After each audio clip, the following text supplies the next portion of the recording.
Head now to military analyst, retired Brigadier General Peter B. Zwack. He joins us live now. He served as the U.S. senior defense official and attaché to the Russian Federation from 2012 to 2014, a period which included Russia's first invasion of Ukraine.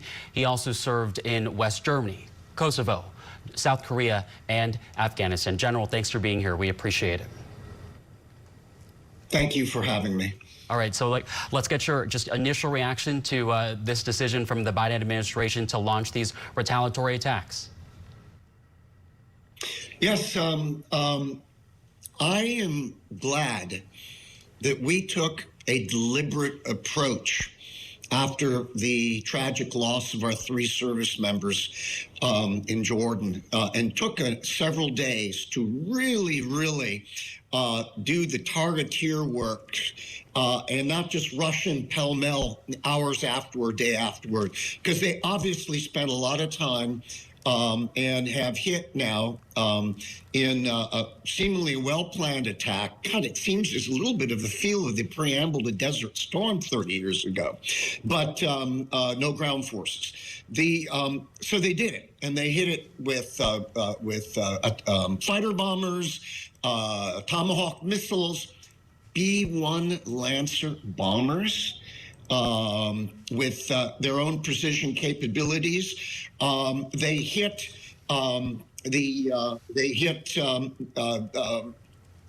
Shiite militias that kind of work under the so-called the resistance in Iraq group.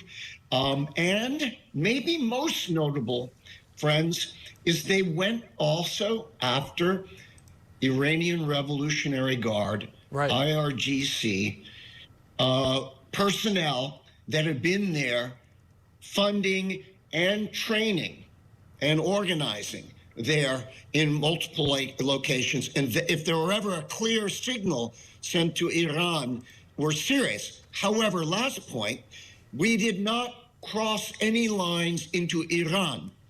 All right, we went after their forces and their proxies who have been trying to sting us for quite some time.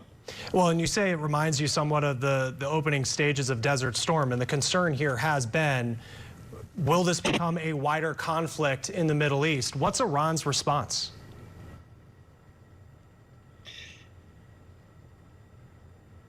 What was the last question? What's your expectation of Iran's response to what the United States has done? Yes.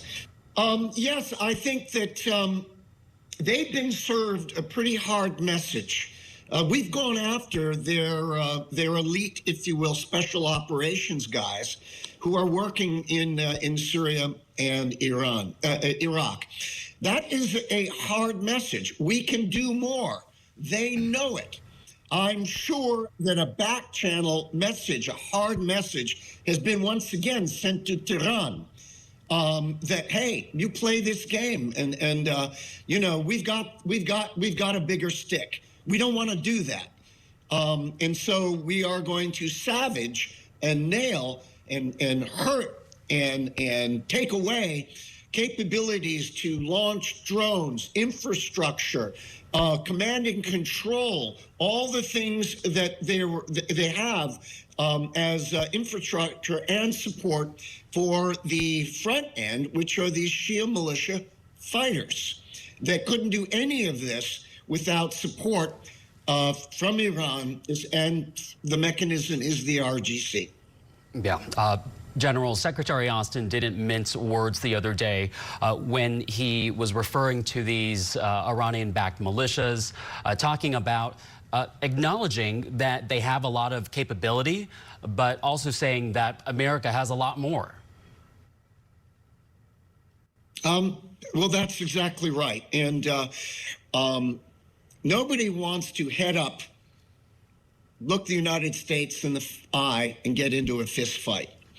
They've always worked on the asymmetrical approach,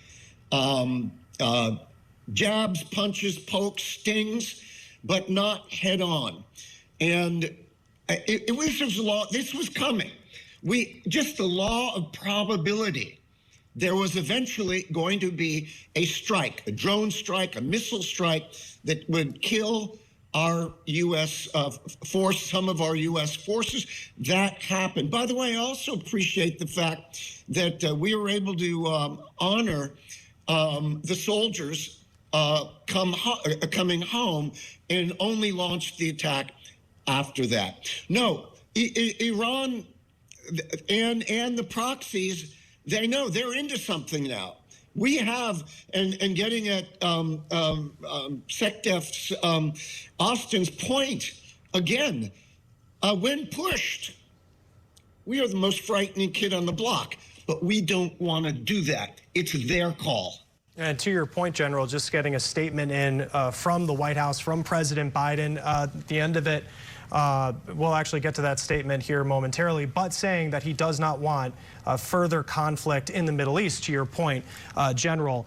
When you look at these targets that the United States has hit, there's more than 80 of them. For those who do not follow military strategy on a day-to-day basis, why specifically target those type of locations? Well, I think that these are the type of locations that are the enablers for these armed. And when we hear militia groups, we think that they're a ragtag. They're actually pretty well organized, and they've got technology. As again, we've seen there, they've been flying drones, which was what hit Tower 22, and they're going after the infrastructure that allows them to do that. It is also by hitting these points and the troops, the forces associated with them, including IRGC, they're stinging them in that way.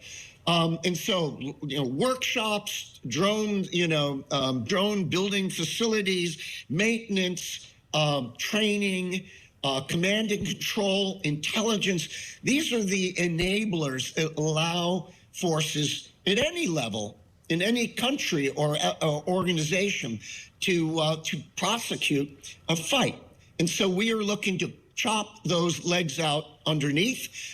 They will be less effective. They will still be capability left. Now, will they come back? They may very well. But I think in this tiered approach, we're set up to do this in different phases, in waves, for some time. I don't think that's going to be the only strike. And again, if they come back hard, the message will be sent. Houthis better watch it. They're still firing missiles into the Red Sea. I think very carefully, but deliberately, we see red right now in the U.S., and they better all be careful. And when I say that, it's also a message to our allies and the partners in the region that may have thought, well, why have it taken us so long? No, because for the reasons you state, we've been very careful. But now we're going to do it, and it's going to be the proxy. It's going to be Iran's next move, and it'll be interesting to see what the Russians and the Chinese advise them. So there's a lot going on. Absolutely. All right, General, thanks again for joining us here on Scripps News Live again. Secretary of Defense Lloyd Austin saying that this would be a multi-tiered approach to the General's point. Keep it here. We're back after this quick commercial break.